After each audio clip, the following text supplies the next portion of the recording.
Personal story segment tonight. Carly Fiorina's poll numbers rising quickly. She performed well in both Republican debates, now drawing big crowds wherever she goes.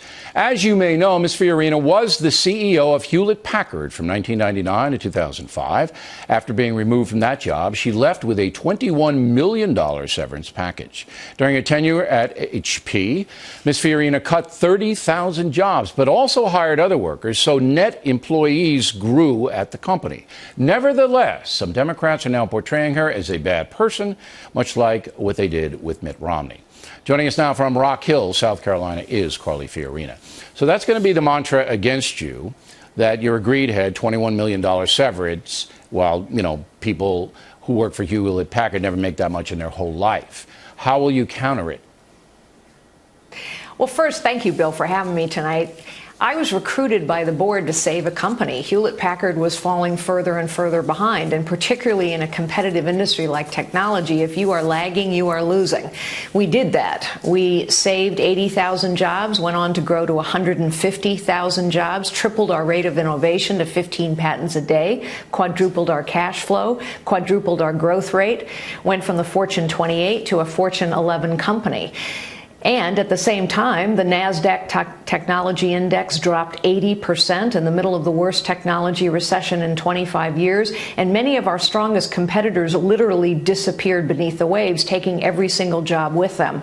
Yes, I had to make some tough calls. And frankly, I think the American people understand that there are some tough calls that are going to have to be made in Washington, D.C. to cut this vast federal government bureaucracy down to size. So you're a good, in your opinion, good manager. But the fact does remain that you took $21 million in severance when you left the company, and the Democrats are going to come after you for that. You know they are. Yes. Well, and of course, what I would say is that every single dollar that I earned as a chief executive at Hewlett-Packard was voted on by shareholders.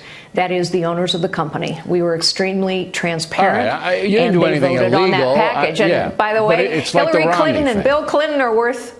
Well, no, actually, Hillary and Bill Clinton are worth 4 times what Frank and Carly Fiorina are. They're worth $100 million. They've never created a job. They've never saved a job. And her policies have destroyed lots of jobs. Okay, that's interesting, because in 2008, I'm going to read you a quote from the Chicago Sun-Times. You said, "I know Hillary. I'm a great admirer. She's obviously an intellectually determined and heroic individual. She ran a great campaign. I have great empathy for her." So now you're in a position where you're going to have to, you know, hammer her. But, you know, back in 2008, you were saying nice things about her. Well, you see, Bill, I'm not a liberal. So liberals don't like people that they disagree with.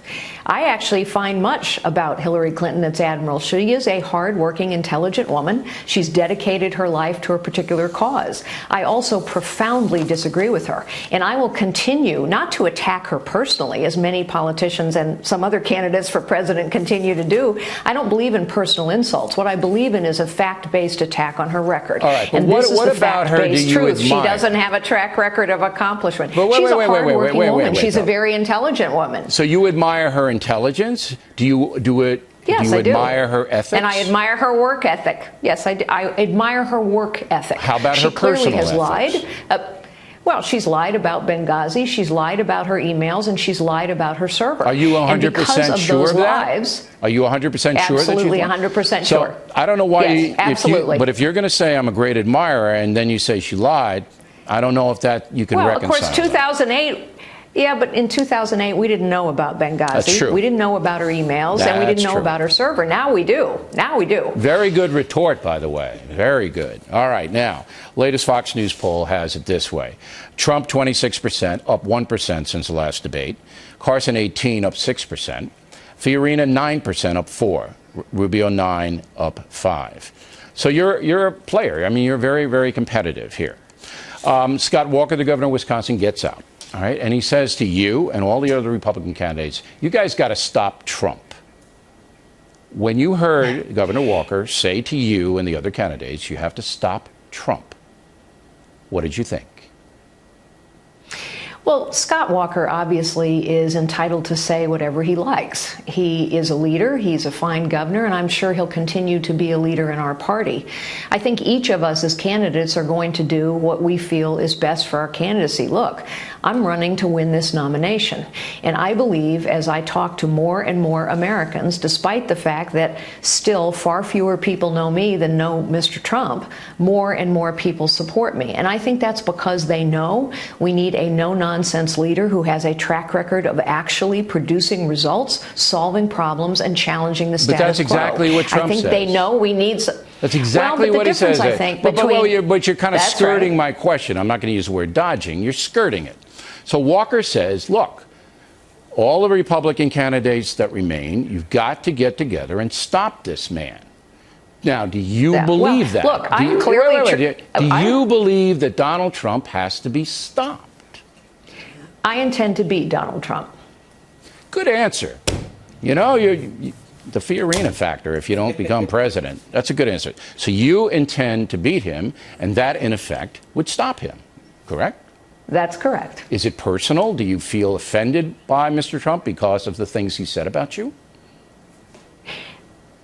I intend to beat him because I think I am the most qualified candidate to win this election. All right, so that means it's not personal? It's not a smidgen? Remember when the president said to me, you know, there wasn't a smidgen of evidence about the IRS? Remember that? I do remember that. It was kind of an incredible statement on the president's part. It was an interesting statement. Now, is there a smidgen of personal animus, toward Mr. Trump? Actually not, Bill. I have to tell you, people say all kinds of things about me. Donald Trump says most of exactly the same things the Democrats say about me.